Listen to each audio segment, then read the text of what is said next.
IVM. Hi, everybody. Just wanted to ask everyone for a quick favor. We're running a brand survey right now and would really appreciate it if you could let us know what you think about the advertising on IVM. Go to ivmpodcast.com/survey and do let us know.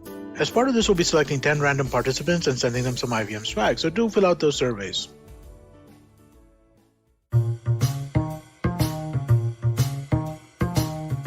Hello and welcome to the Wire Talks. I'm Siddharth Bhatia. The writer is a critical part of making a film. Yet, in India, the credit goes to only the director. Audiences, even critics, ignore the screenplay writer completely. And really, who remembers the names of the writers of even well-known and admired films? Women screenwriters are even more ignored, and even academic books and encyclopedias do not acknowledge them. Why is that so? Anubha Yadav, a professor of broadcast studies in Delhi University and also a fiction writer, set out to find more and track down many women who have written for films throughout the history of Hindi cinema, but still remain unrecognized. The book, which has just come out, Scripting Bollywood, begins in the 1930s with Devika Rani and Jadan Bai and ends with contemporary writers like Juhi Chaturvedi. Anubha joins us today to talk about her book and what she discovered when she researched and spoke to the women. Anubha Yadav, welcome to the Wire Talks. Thank you, Siddharth. Thank you for inviting me. It's a pleasure. You certainly have chosen an important and fascinating subject to write about. You mentioned in the introduction that you got this idea while filming Honey Irani. How did you go about it, especially in the early stages, with archives in India being notoriously difficult to access? Yeah, so Siddharth, this actually started as a documentary film where I thought I will interview Honey Irani and perhaps I will be thinking of making a film with women screenwriters. But as I started doing the interviews, I realized that it had more potential as a book because, the interviews were turning out to be very exhaustive interviews. Yeah. And so I changed course and I decided this will be one exhaustive research and it will become a book. And largely the process started with a research paper which I was writing on Honey Irani, which I was presenting in a conference in Copenhagen. So after that, I started, largely there are no screenplay archives in India, very few screenplays. And at that time, people honestly used to ask me, are you researching the film or are you researching the screenplay? And as many times as you said, you're researching the screenplay, you would be looked at in this strange way that you're not really interested in the final product. Who cares for the, process of it? So I didn't quite depend on official archives. Yeah, what I was depending on was interviews. I was depending on magazines. I was depending on Film India, which you have worked on. Yeah, you would know about it. And I was depending on, unofficial archives, which I can find in people's homes, and also a lot of speculative research. Yeah. So what are the possibilities where there is no archive? Yeah. Sometimes you have to do research by becoming almost a speculative historian. Yeah. Where, for example, I was wondering what would be the processes of, for example, Devika Rani's presence. Is it possible that Devika Rani had no role to play in the writing of her screenplays? Yeah, so that becomes the speculative aspect. Yeah, so largely the archive work was done like this. But as you know, the book largely is conversations beyond the first chapter. But in the early days and even till the 70s, till Salim Javed were handing in a bound script, and maybe there were others too, but in the 30s, 40s, 50s, and 60s, director used to be making the film, and the producer was there, and the writer, often called the Munshiji, and some of them fairly well known, because if you know, Mughal Azam has been written by 3 or 4 people, used to be sitting on the set, and then he was asked turn in something by lunchtime, and he did. So screenplays were not formally recognized or created in any kind of sense the way Hollywood did. I don't know about those days, but certainly a little later. So then, whether men or women, there were no screenplays kept. And film production companies, as I have found out over and over again, do not keep their archives well. Yeah, true. But at the same time, both these things were happening, Siddharth. There is a larger discourse which says that, there were these Munshijis, which, like you said, they were called Munshijis. And they largely were present on the set and they did the writing. But at the same time, I don't think, and this is known, people have, Indian academics have written on it and presented on it.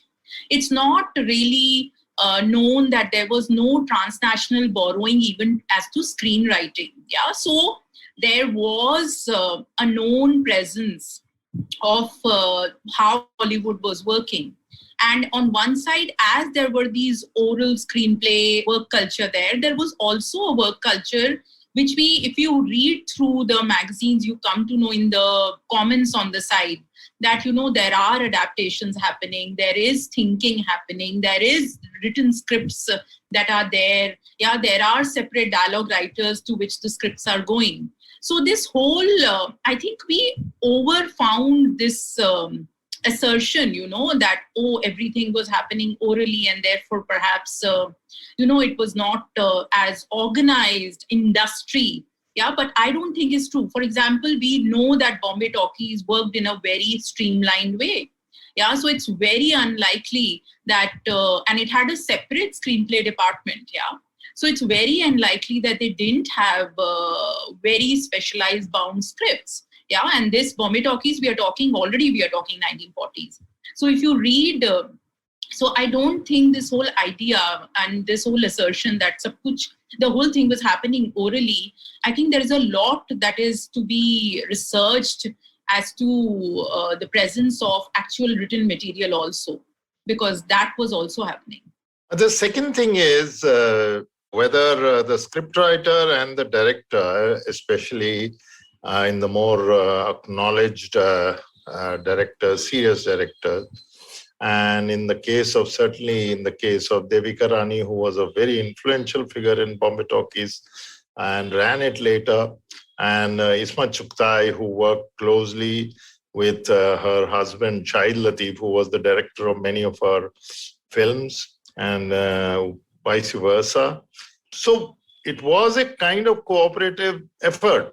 So, the director had the scriptwriter also suggest or contribute.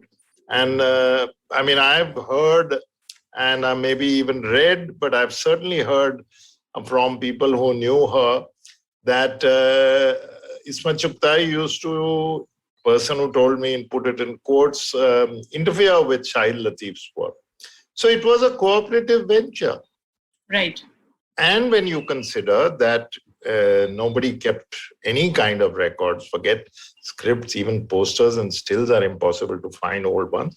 It was just a question of people working together and nobody, acknowledging or forcing the point that, this is only your department.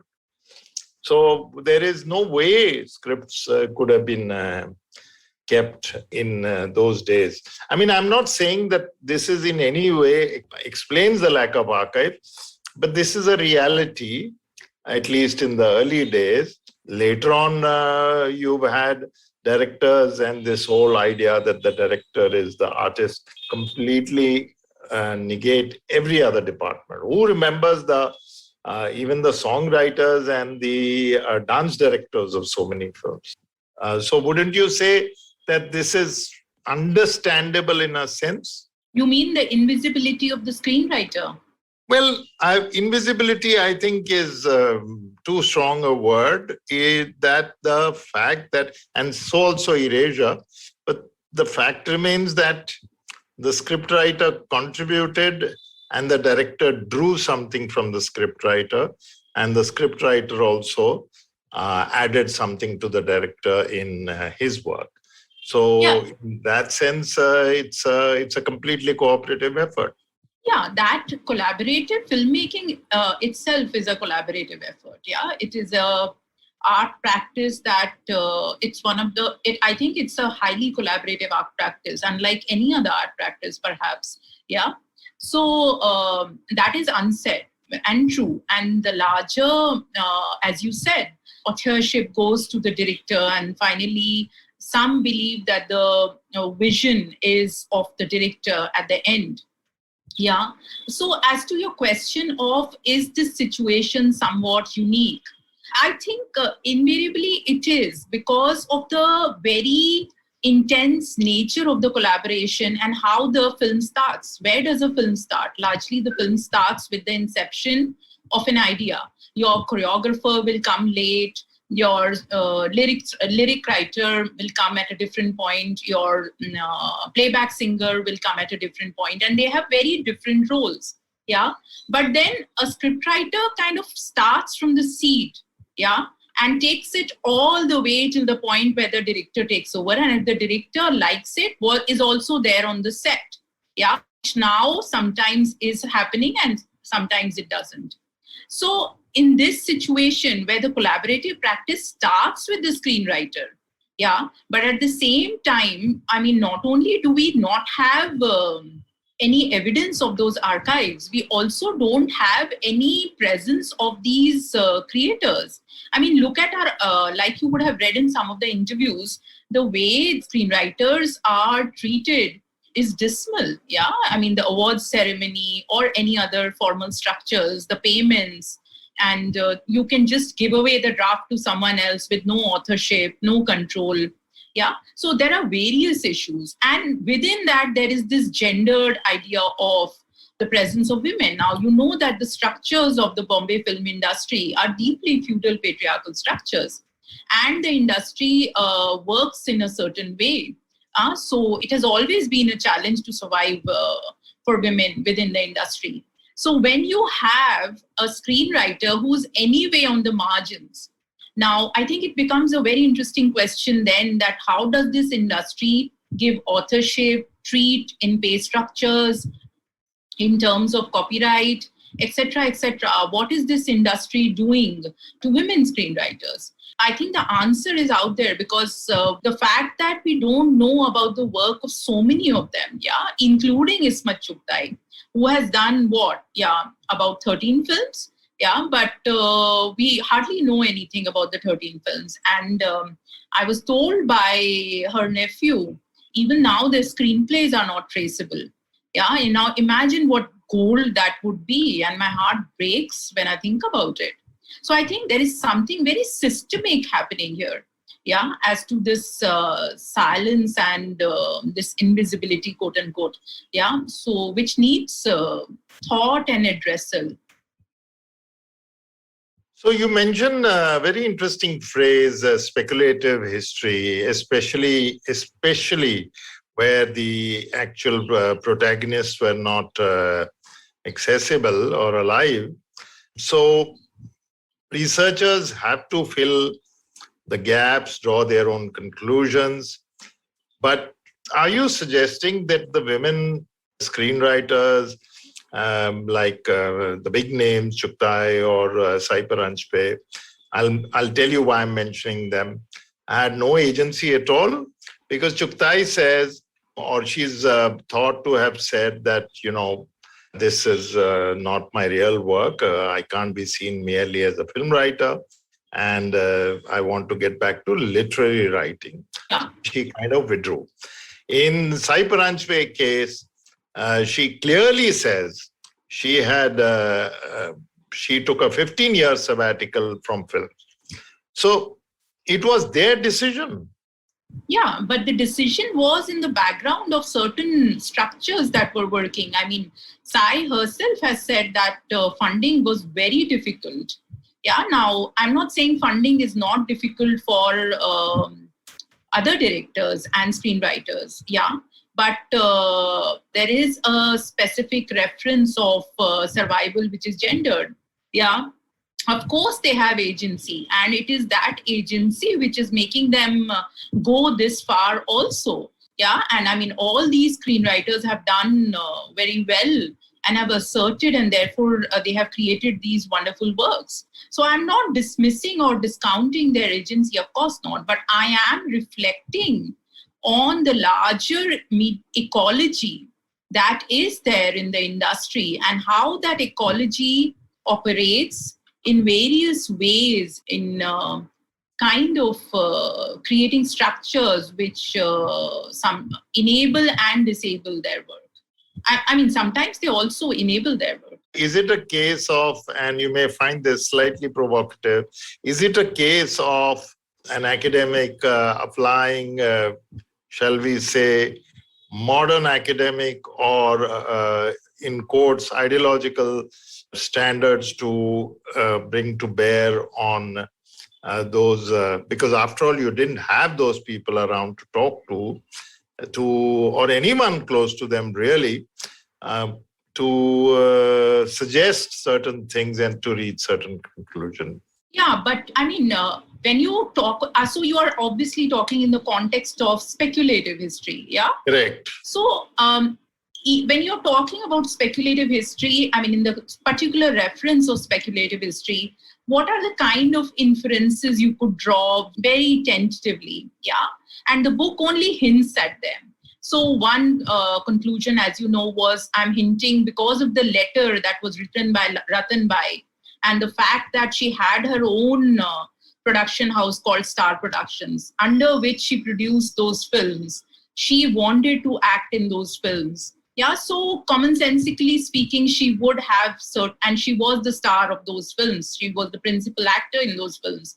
So commonsensically speaking, you can hint towards the fact that she would play a role in the choice of the story, in what kind of character she wants to play, what is her next production, what is she funding? I mean, she was funding those films.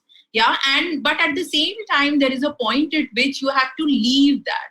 Now, in today's time, that would be seen as collaboration enough to get a credit. Yeah, but at that time, there was also not enough currency to a screenwriter. So you would not really bother getting a credit for something you have written. If you are the producer, you are the actor, and you have a lot of weight and value already. Yeah. So one speculative history is that. Then there is Pratima Dasgupta and Begum Para. Yeah. And Begum Para in her interview itself has spoken about her first film and how much she enjoyed it. And Chamia, and how Chamia was, very close to her heart, and it was based on Pygmalion. And she's given interviews like that, which seems like she had something intense, and she was living with, because Begum Para's brother was Pratima Dasgupta's husband, and she was living with them. So there was a possibility of a collaboration there also. So these are very fragile hints, very fragile connections that the archivist is making, not more than that. But they are, as I said, they are speculative, they're interesting, they can be taken forward. Yeah, maybe tomorrow you find a letter which actually talks more about it, and that gap in history can be filled into. But I think it's important to footnote it. Yeah, it's important to mention it. Yeah, and that's what I'm hinting towards. So in Pratima's case and Begum Para's case, is it really critical that their queer relationship be a factor? Because it's quite possible that Pratima Dasgupta was simply not getting anywhere because her one or two of her films didn't work out commercially. I mean, as I said, it's speculative. There are archivists, I think Debashri Mukherjee in her work has hinted at towards their queer relationship and their collaboration, Begum Para and Pratima Dasgupta. So largely in my book, I have not really particularly focused on that. So, but I mean, there are possibilities. We'll be right back after this short break. $100. That's all it takes to begin your journey with Bitcoin and Ethereum. No, really. With CoinSwitch, you can start investing in over 100 cryptocurrencies with just 100 rupees. On top of that, there are zero charges for deposits and withdrawals, so you can trade, buy, sell, however and whenever you want. All of this, plus their extremely intuitive interface, makes CoinSwitch the perfect app for beginners in the crypto space. But don't take my word for it. Just download CoinSwitch for free and try it out for yourself. If you'd like more information on cryptocurrencies, tune into A Show About Crypto with me, Rohan Joshi, my new adventure on IVM Podcasts. CoinSwitch, kuch to badlega. Welcome back to the Wire Talks. Over the years, starting from the 30s and 40s, to right now when OTT platforms do have filmmakers like Alankrita or like Juhi Chaturvedi, even Zoya, have things changed in the industry with screenwriting, with the acceptance? Yes, Siddharth. Things are changing. I think there is a moment around 2010, around 2008, 2010, where, there were three simultaneous hits. Zoya Akhtar's film came and it was a huge hit. Reema Katki's Honeymoon Travel came, and simultaneously Farah Khan's film came. Now, these films, credit for authorship went to the women. So usually what happens is they were written and directed by them. Yeah, they were collaborations, but largely the credit went to them, and they were huge films. Like Zoya Akhtar's film was big budget film, Farah Khan's film was a big budget film. They were not so-called alternate films or parallel films. They were commercial blockbusters. I think that moment needs to be marked. Yeah, and simultaneously, a lot of changes started happening. FTII started screenwriting course, at the beginning of this century. And we see that there is a constant uptake of women in that course. And largely the industry is becoming more corporatized, more organized, quote unquote. Yeah. So we see more directors and more screenwriters now. Yeah, I would tend to agree with you. Anubha, this was a question I asked myself again and again. I leave it to you to explain it to the reader, what you found.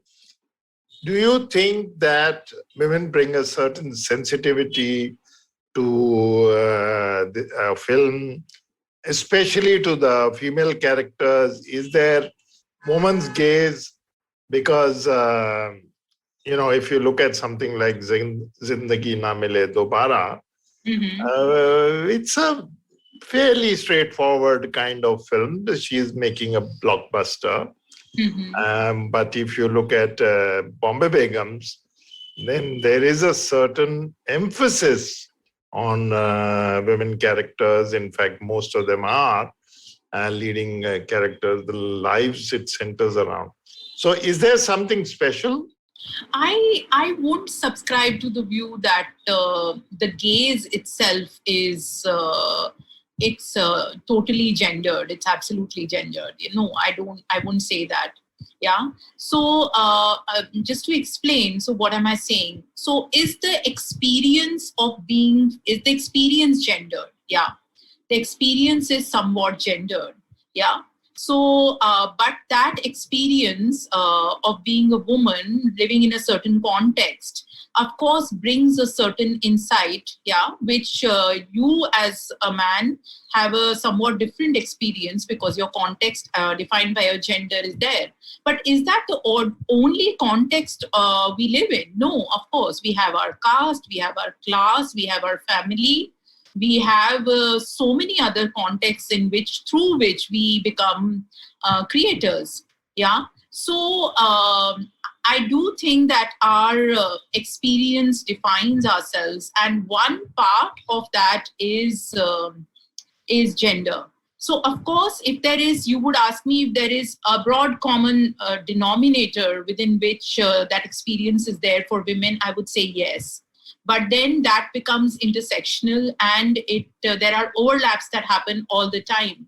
Yeah. So for example, someone who is not from the industry and is a woman screenwriter will not have the same experience as Zoya Akhtar. It will not happen. So though they both are from the same gender. And for example, Shyam Benegal, he has written such sensitive women characters.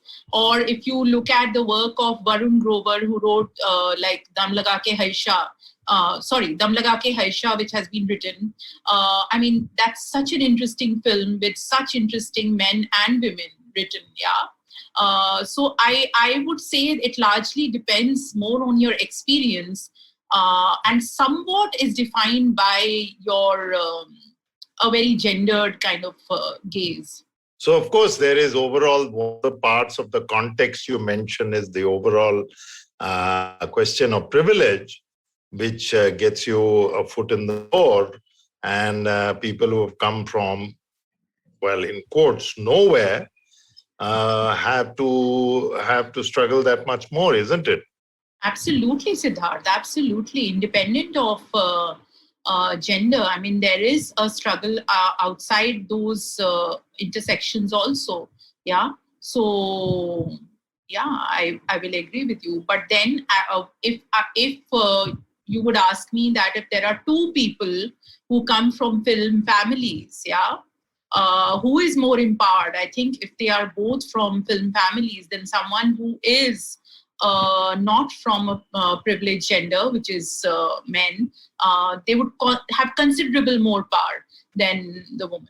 I noticed, by the way, of course, your title says Bollywood, scripting Bollywood. By the way, a word that I positively detest, but that's fine, that the non-Hindi film industry, very important Hindi film industry, has been completely ignored.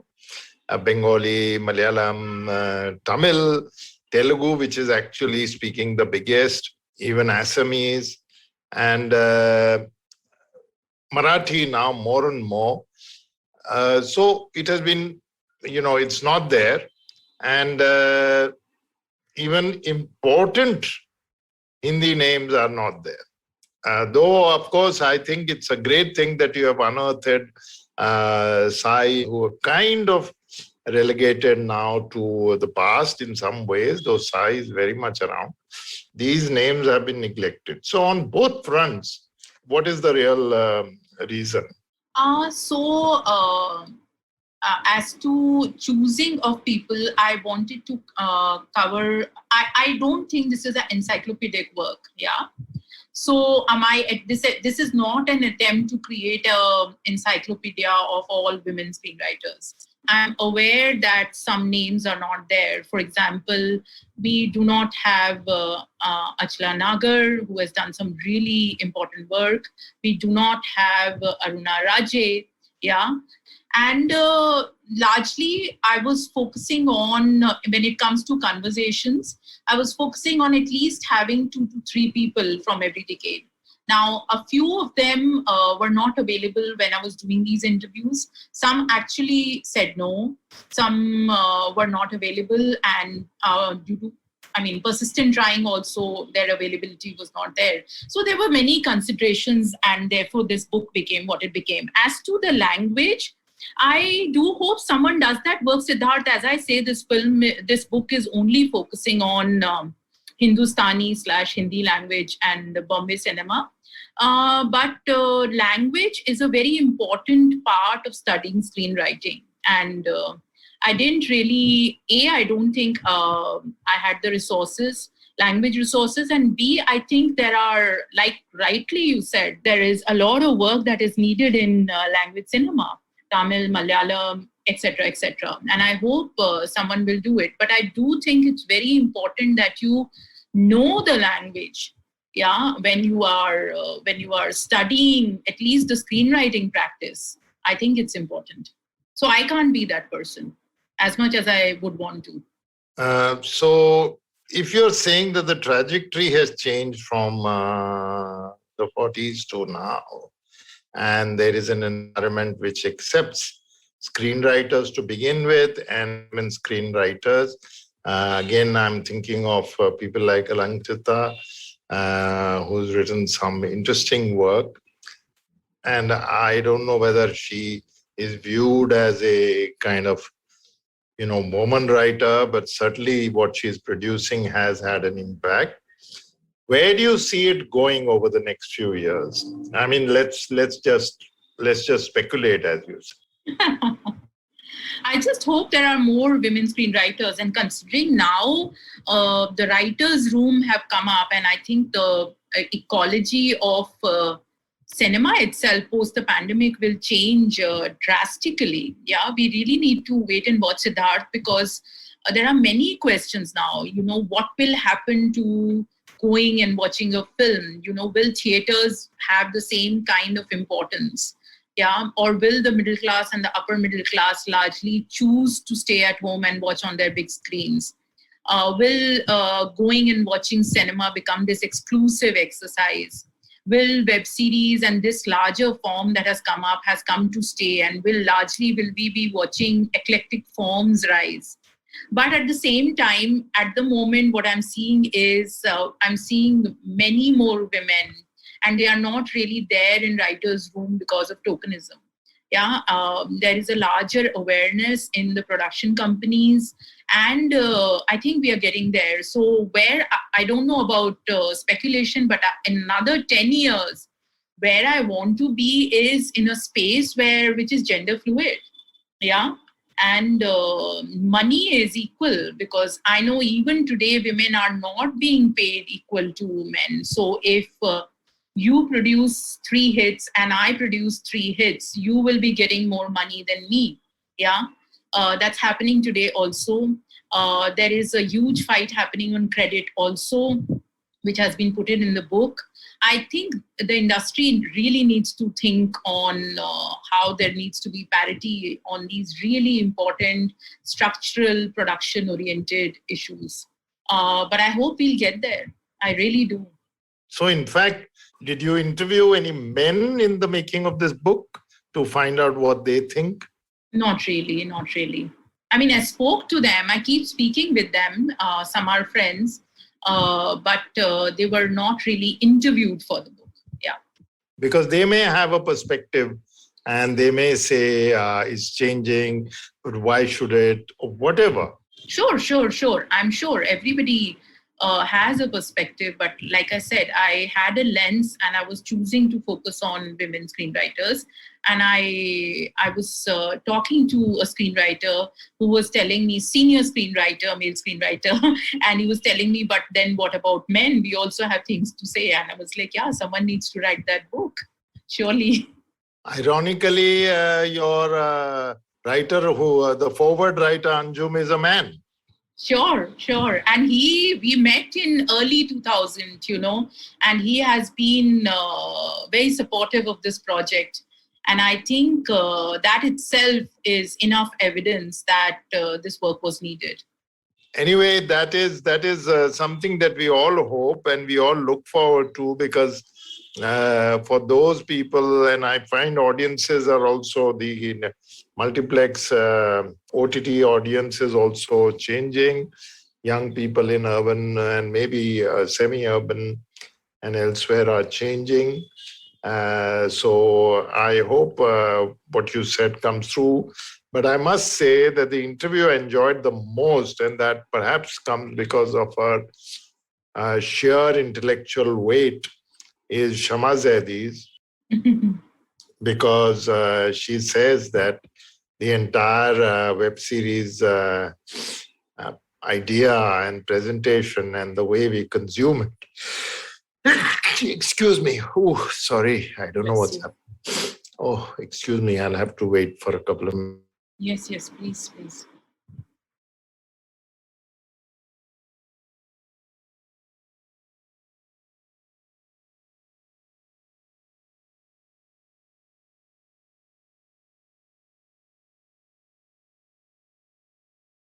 Yes, certainly, Anubha, we all hope that this will happen.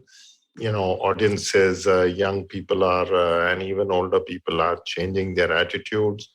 They don't, I can kind of consider it a possibility. They don't see who's written. And in fact, some of them may actually become stars. in the direction and writing fields. So films are also, I might argue, are getting more intelligent.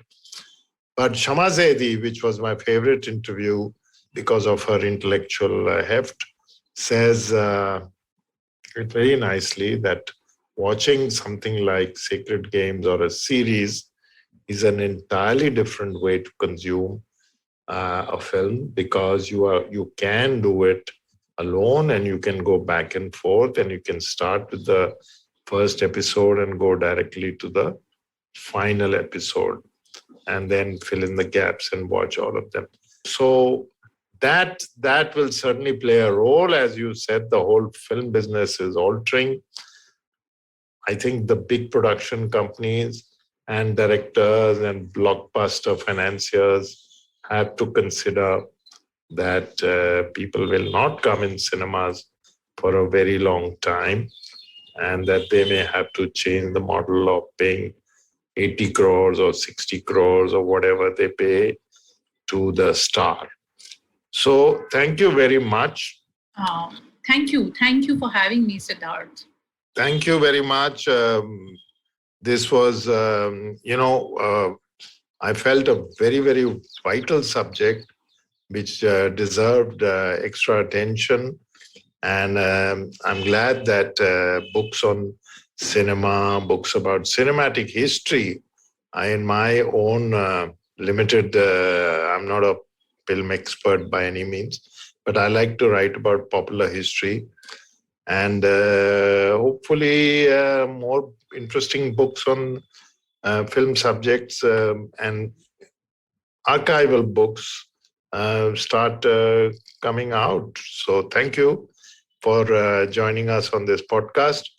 And that was Anuba Yadav, writer of the book Scripting Bollywood on women screenwriters throughout history from the 30s and 40s till the present moment. We'll be back next week again with another guest. Till then, this is Siddharth Bhatia saying goodbye on behalf of the Wire Talks. You can check out this podcast and other interesting ones on the Wire website, the IVM podcast website, app, or wherever else that you get your podcasts. Goodbye from me, Siddharth Bhatia, and the Wire Talks podcast team. Hey, it's been another great week on the IVM Podcast Network. On Cyrus Says, Chunky Pandey brings the nostalgia for the 90s while sharing his journey as an actor. We'd like to welcome Audiogan to the network. It's an old show about design. We want to kick off this season with Jay Datta, design head at Make My Trip and Go Ivy Bo. He's also the founder of Design Up. On The Habit Coach, get to know more about human mind and curiosity. On This Round is On Me, we dive deep into the electric vehicles and what the cars of the future are going to look like. On The Wire Talks, a fascinating conversation on why the poet Kabir is not only significant but relevant to our times. And on Advertising is Dead, let's understand internet culture, meme marketing, and lots more. Do follow us on social media. We're IVM Podcast on Twitter, Facebook, Instagram, and LinkedIn. And remember, if you're enjoying this show or any other show for that matter, please do tell a friend. Word of mouth is the best way to spread the word about a podcast you love. And finally, we'd like to thank our sponsors this week: See It, Cred, Global Victoria, Bank of Baroda, Intuit India, and CoinSwitch Kuber. Eventually, you'll see the end of your childhood, Get accustomed to womanhood. enjoy the experience of sisterhood, Might get to wifehood or not, choose motherhood, or not. You'll learn to define your personhood. earn a livelihood, Change the neighborhood. and get rid of the falsehood that life post-academia is easy. So join me, Ritasha, And me, Ayushi, on a journey from station starting point. to station, what now? Next station, Pudin station, and hopefully Agla station, adulthood. Fresh episodes out every Thursday.